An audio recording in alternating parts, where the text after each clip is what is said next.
paz, meu irmão e minha irmã. Neste momento nós iniciamos mais um 30 Minutos com Deus, esse tempo semanal que nós dedicamos a buscar experiência e a presença do Senhor nas nossas vidas, clamando a presença através da oração e crendo que o Espírito Santo de Deus ele nos ouve, nos visita e atende a nossa súplica. Meu nome é Lucas, eu sou pastor e você é muito bem-vindo em nosso canal, você mais crente.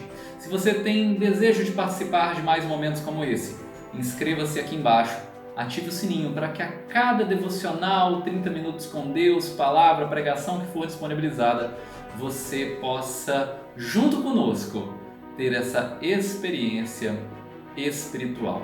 Eu convido você neste momento a acalmar o seu coração, a se tranquilizar, a procurar um local calmo, convidar a sua família para se juntar a você, para que neste lugar, onde quer que você se encontre, você possa prestar o seu culto a Deus, buscar a presença de Deus. Dedique esses 30 minutos exclusivamente para buscar a presença do Senhor. Neste momento, iniciando esse tempo, eu convido você a abrir a sua Bíblia no Salmo 63, dos versos de 1 a 4, que diz assim: Ó Deus, Tu és o meu Deus, eu te busco ansiosamente, a minha alma tem sede de Ti, meu corpo te almeja como terra árida, exausta e sem água. Assim, quero ver-te no santuário para contemplar a Tua força e a Tua glória, porque a Tua graça é melhor do que a vida, os meus lábios te louvam. Assim eu te bendirei enquanto em viver, em teu nome levanto as mãos. O salmista nos lembra que a graça do Senhor, ela é melhor do que a vida. A graça do Senhor é aquela que nos move. Estar na presença do Senhor deve ser o nosso alvo. Eu convido você a fechar os seus olhos nesse momento e orarmos ao Senhor. Senhor Deus, nosso Pai, eu quero te agradecer neste tempo, Senhor, nesse 30 minutos com Deus. Eu quero clamar ao Senhor a Tua presença, a Tua graça, a Tua bondade, ó Pai, a Tua visitação, a Tua habitação na vida de cada pessoa, em cada casa, em cada local que neste momento esta palavra, essa oração atinge. E eu quero te pedir em um nome de Jesus que Tu abençoes, ó Pai, aqueles que nos veem, nos ouvem nesse momento, que aquelas pessoas que nos veem com espírito abatido, coração quebrantado, possam ser tocadas por Ti neste momento, e que a Tua boa mão, a Tua graça, a Tua palavra manifeste-se a nós, guiando os nossos caminhos, aplainando as nossas veredas e mostrando-nos o caminho a seguir, ó Pai. Que a Tua palavra seja verdadeira em nossas vidas, e assim como o salmista que confessa, que salmodia, dizendo que a Tua graça é melhor do que a vida, que nós experimentemos, ó Pai, a Tua boa, perfeita e agradável vontade sobre nós, que a Tua presença, a Teu louvor e a Tua bondade seja constante em nós, em nome de Jesus. Amém e amém.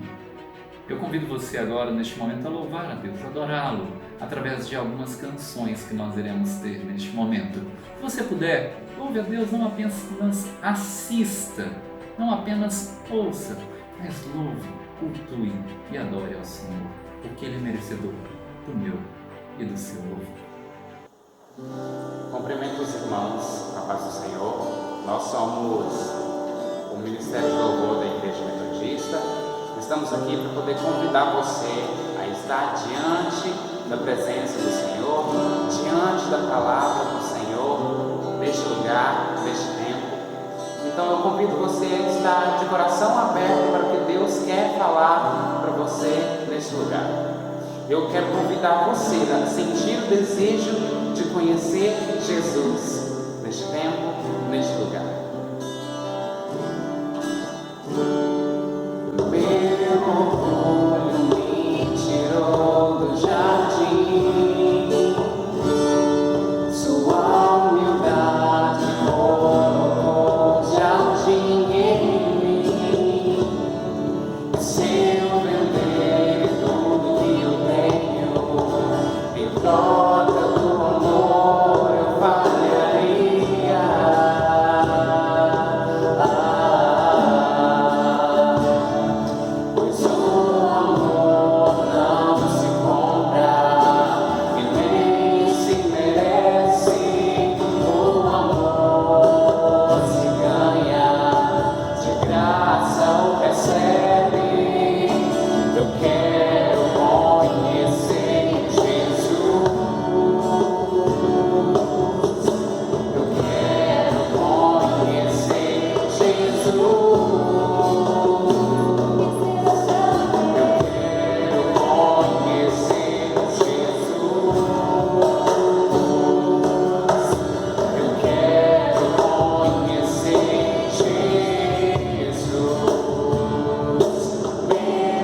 Ao que se acende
Santo, Santo, Santo, Deus Todo-Poderoso, que é e há de vir.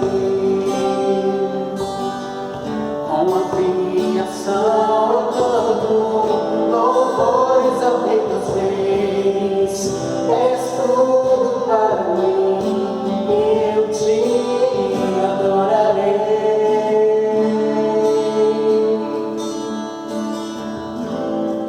Nós queremos entregar o nosso louvor diante da presença do Senhor Deus. Nós queremos entregar a nossa adoração diante do altar, diante da presença do Senhor Deus Todo-Poderoso. Nós dizemos que Santo, Santo, Santo é o seu nome. Nós dizemos que Santo é o Senhor sobre as nossas vidas, sobre esta igreja, sobre a igreja metodista, sobre esta igreja. Nós declaramos a santidade do Senhor em todos os momentos, em todos os lugares, porque o Senhor Deus tem sido grande para conosco, porque o Senhor Deus tem sido bondoso para com cada um de nós, em todos os tempos, em tempo de isolamento, em tempo de alegria, em tempo de tristeza. Nós queremos declarar a santidade do Senhor Deus, aquele que é santo e aquele que reina sobre este lugar. Nós agradecemos pela oportunidade de estar com você em adoração, em louvor. Que você possa ter sido tocado pela graça, pela glória e pelo amor do Senhor Deus sobre a sua vida. E em todos os tempos nós possamos juntos declarar a santidade do Senhor. Amém. A graça e a paz do nosso Senhor Jesus Cristo, meu amado irmão e minha amada irmã. Nós vamos meditar na palavra do Senhor nesse momento, mas antes de nós entrarmos propriamente dito no texto bíblico, eu gostaria de perguntar uma coisa para você. Você já se perdeu alguma vez? Já aconteceu com você de você precisar chegar em algum lugar, chegar a algum destino, mas você não fazer ideia do caminho que você tem que pegar? Ou às vezes você até sabe mais ou menos, mas você se perder? Isso já aconteceu com você? Isso já aconteceu comigo. E vamos combinar. É algo muito difícil, é muito chato quando nós precisamos chegar a algum lugar, quando nós temos um destino para chegar, mas a gente fica completamente perdido no caminho. Quando a gente fala de perder o caminho, a gente pode estar falando de pelo menos duas coisas. A primeira, que tem a ver com esse exemplo que eu acabei de dar, que é quando nós perdemos o caminho de algum destino que nós temos que chegar, essa perda, essa percepção tem a ver com quando a gente se perde em relação ao caminho, em relação à rua, em relação ao destino, em relação a um local físico que nós precisamos chegar. Essa é a primeira forma de entender. Mas tem uma segunda forma de entender quando a gente fala de perder o caminho. Essa segunda forma tem a ver com quando a gente diz que uma pessoa precisa encontrar o seu caminho enquanto pessoa. Às vezes a gente diz que fulano parece perdido, ou que determinada pessoa ainda não encontrou o seu rumo, ou que a pessoa está perdida, está sem rumo na vida. O contrário também é verdadeiro. A gente diz, nossa, fulano deu um jeito na vida, fulano encontrou o caminho, fulano tomou rumo, tomou direção. A gente está dizendo que a pessoa encontrou o seu propósito, encontrou o seu caminho. Todos nós, cada um de nós, precisaremos escolher o caminho em relação a várias coisas da nossa vida. Em relação à profissão, em relação à faculdade, em relação à saúde, em relação ao emprego, em relação à vida, casamento. Nós precisamos decidir, tomar rumo na nossa vida em cada um desses momentos. Mas existe um aspecto da nossa vida em relação ao qual nós devemos tomar um rumo, e esse aspecto é o mais importante de todo, e que tem a ver com a nossa vida espiritual.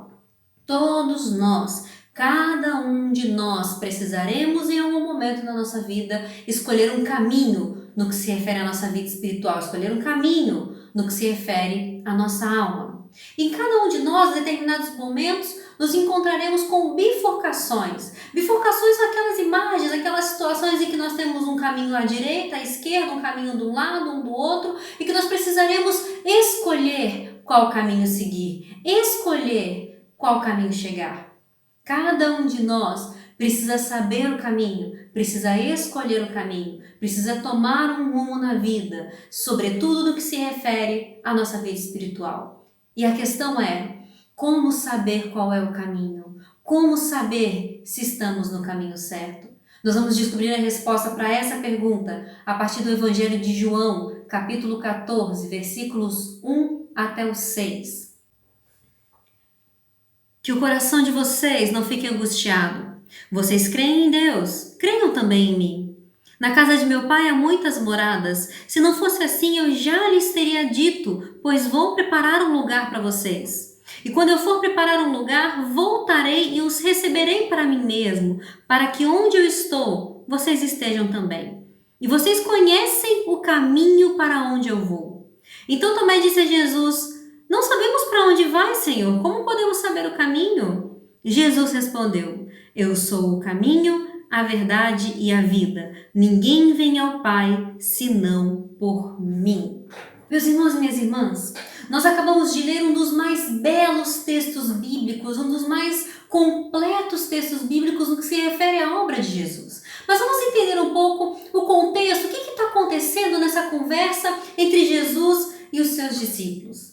Nesse momento nós estamos nos aproximando da crucificação. Nós estamos naquilo que se chama no calendário cristão, na vida cristã, de Quinta-feira Santa ou Quinta-feira da Paixão.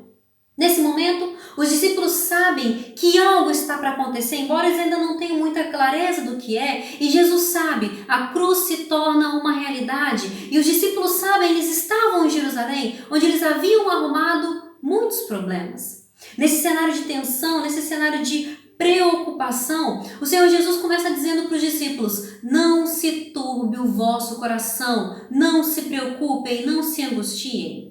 Ora, se Jesus estava dizendo para os discípulos não se preocuparem, é porque eles estavam preocupados. E por que os discípulos estavam angustiados? Além de todas essas coisas que eu disse, que era o fato deles estarem em Jerusalém, alguns momentos atrás Jesus havia dito: um de vós vai me trair, outro de vós vai me negar, e todos vocês me abandonarão.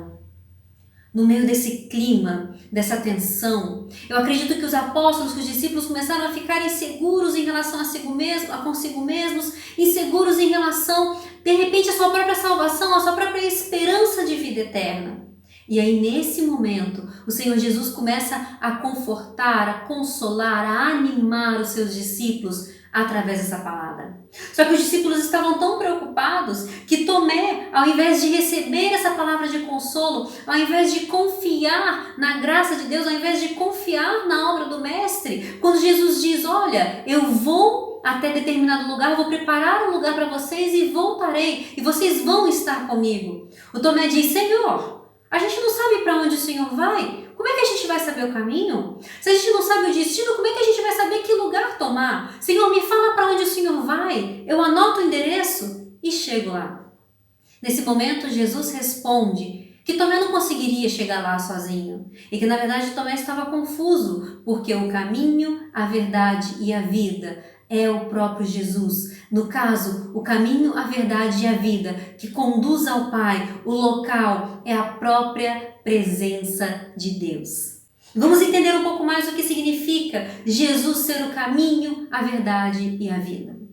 A Bíblia nos diz, nesse versículo que nós acabamos de ler, que Jesus é o caminho. Dizem que o melhor caminho é o caminho que a gente conhece. E em algumas situações, isso bem é verdade. Quantos de nós já não fomos tomar atalhos, caminhos que a gente julgou que seriam perfeitos, rapidinhos e que nos economizariam tempo, e quando a gente foi por esse caminho, acabamos dando mais voltas e voltas e voltas do que teríamos dado se tivéssemos seguido o caminho que nós conhecemos. Às vezes a gente percebe isso no que se refere a caminhos físicos. É claro que alguns atalhos funcionam na nossa vida, é claro que alguns caminhos, quando a gente descobre, acabam se tornando bem melhores. Mas eu tenho algo para te dizer nesse momento. No que se refere à sua vida espiritual, no que se refere à minha vida espiritual, não há atalho. Jesus é o único caminho, Jesus é a única possibilidade, Jesus é o caminho que nós devemos seguir. Na nossa vida com Deus, quando nós precisarmos tomar rumo na nossa vida espiritual, quando nós precisarmos tomar direção na nossa vida espiritual, nós precisamos entender: só há um caminho, Jesus Cristo, o Filho de Deus. Qual caminho você tem trilhado na sua vida espiritual? Como está a sua vida com Deus? Você tem pegado atalhos ou você tem andado no caminho, que é Cristo Jesus ressuscitado? O segundo princípio que nós encontramos nesse texto é que Jesus é o caminho e Jesus é a verdade. Jesus aponta que Ele mesmo é o caminho e Ele mesmo é a verdade. O fato de Jesus ser o caminho e a verdade faz com que esse caminho seja digno de confiança. Já aconteceu de você estar perdido e precisar pegar informação com alguém e aquela pessoa parecer que sabe menos do caminho do que você mesmo? Eu acredito que isso já deve ter acontecido com você. Quando a pessoa não tem firmeza do caminho, quando a pessoa não tem firmeza das direções, ela acaba complicando mais a vida do que ajudando. Jesus é o caminho e a verdade, porque Jesus como caminho é completamente verdadeiro, é digno de confiança. Você pode seguir por esse caminho, você pode estar certo de que esse caminho leva a Deus, você pode estar certo de que nesse caminho há verdade.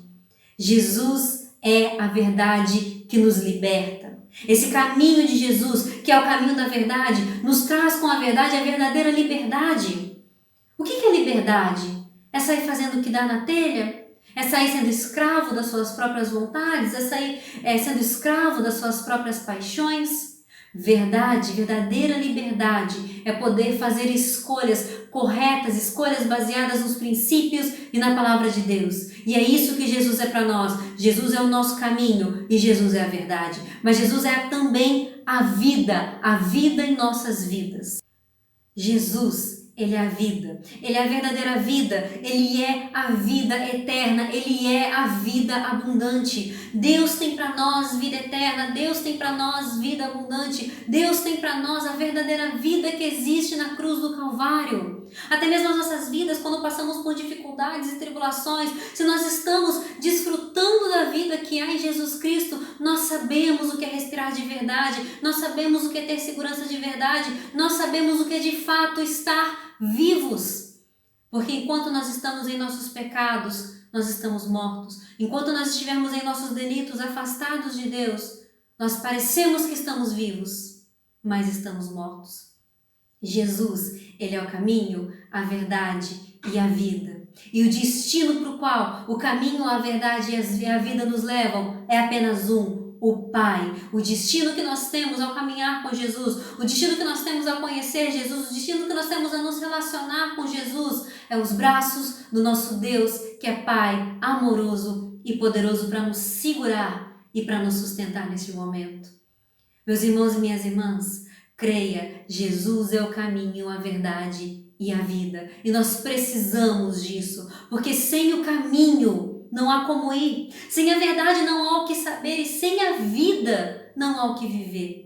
Jesus, Ele é o caminho que a gente deve seguir, Ele é a verdade que a gente deve crer, Ele é a vida com a qual nós temos esperança. Jesus é o caminho mais reto, Jesus é a verdade mais alta, Jesus é a vida verdadeira, a vida abençoada, a vida não criada, a vida eterna. Se nós permanecermos no caminho de Jesus, nós conheceremos a verdade e a verdade nos libertará e nós de fato tomaremos posse da vida eterna em Cristo Jesus. Que o Senhor nos abençoe, que o Senhor nos guarde e que essa certeza de que Jesus é o caminho, a verdade e a vida esteja escrito no meu e no seu coração. Que Deus te abençoe. Nós acabamos neste momento, meu querido e minha querida, de ouvir a palavra de Deus. Palavra pregada no Evangelho de João, capítulo 14, versículo 6, que diz: eu sou o caminho, a verdade e a vida. Ninguém vem ao Pai, senão por mim, disse Jesus.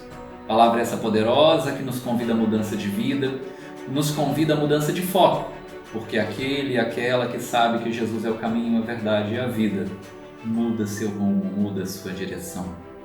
Há muitos anos atrás, um homem de Deus chamado Thomas A. Kempis escreveu acerca desse texto das Sagradas Escrituras: sem o caminho não há como ir, sem a verdade não há o que saber, sem a vida não há o que viver. E completa: se permanecerdes no meu caminho, conhecereis a verdade, e a verdade vos libertará, e tomareis posse da vida eterna.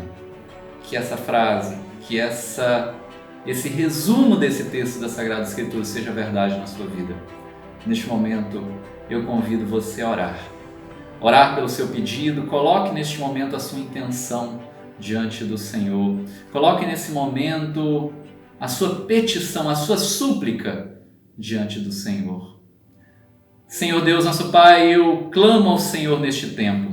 Senhor Deus, eu peço neste momento que Tu visites, ó Pai, a cada lar, a cada casa, a cada família, e quero Te pedir em o nome de Jesus Cristo, nosso Senhor e Salvador, aquele que é o caminho, a verdade e a vida, sem ao qual ninguém vai ao Pai. Eu quero Te pedir que Tu possas visitar, ministrar e falar aquilo que nós precisamos ouvir, porque nós precisamos das verdadeiras palavras que nos conduzem à vida eterna. Ó Senhor Deus, nosso Pai, são tantas as lutas, são tantas dificuldades que muitas pessoas têm enfrentado, de tantas espécies, e neste tempo nós queremos, pelas misericórdias ternas do Senhor, suplicar o Teu poder, suplicar a Tua graça, suplicar a Tua bondade, pedir a Tua visitação, pedir que Tu nos cures, que Tu nos laves, que Tu nos restaures e que Tu nos ajudes a verdadeiramente vivermos como Tu, sendo o nosso caminho, aquele que nós perseguimos, a nossa verdade ao qual nós buscamos e a vida que nos leva à vida eterna, Senhor. Que a Tua boa mão, a Tua graça visite as famílias, visite as pessoas, as cidades, os estados, o nosso Brasil, visite o nosso mundo, ó Pai. Que o Senhor esteja sobre as autoridades médicas, abençoando cada médico, enfermeiro, equipe hospitalar, ó Pai, nesse tempo de combate. Que o Senhor esteja abençoando os governantes, ó Pai, dando sabedoria, porque nós cremos que a Tua boa mão, ela age poderosamente sobre nós. É por isso que nós clamamos, em nome de Jesus. Amém e amém. Meu querido e minha querida, eu convido você neste momento, se você tem um pedido de oração, um pedido para a sua vida, para a sua família, se você tem um pedido de uma necessidade que você tem, eu convido você a escrevê-lo aqui nos comentários aqui embaixo, porque nós iremos orar pelo seu pedido na próxima oportunidade, entregando diante do Senhor a sua intenção, a sua necessidade, porque o Senhor, o nosso Deus, Ele é galardoador daqueles que o buscam. Eu creio num Deus que faz milagre, eu creio num Deus que é todo-poderoso, eu creio num Deus que vai além das nossas limitações. Mesmo nesse momento em que nossas celebrações, o nosso tempo de oração tem sido assim, eu continuo crendo na intervenção sobrenatural de Deus. E assim como a Bíblia nos mostra em diversos momentos, nós cumprimos as recomendações fielmente porque nós damos o exemplo como cristãos, mas nós continuamos orando e pedindo que Deus tenha misericórdia de nós, porque eu creio que Deus pode mudar a nossa história, o nosso país. Recebamos a bênção neste momento. Que a graça do Senhor Jesus Cristo, o amor de Deus o Pai e a consolação do Espírito Santo, a bênção do Trino Deus, Pai, Filho e Espírito Santo, esteja sobre sua vida, sobre sua família e sobre todo o povo de Deus espalhado pela face da terra, não apenas hoje, mas para todo sempre. Amém e amém. Que Deus abençoe sua vida e que sua semana seja de bênçãos, seja de vitórias, e mesmo em meio à luta, que você lembre, Jesus é seu caminho, Jesus é a verdade e Jesus é a vida. Você tem rumo na vida. Que Deus te abençoe. Amém.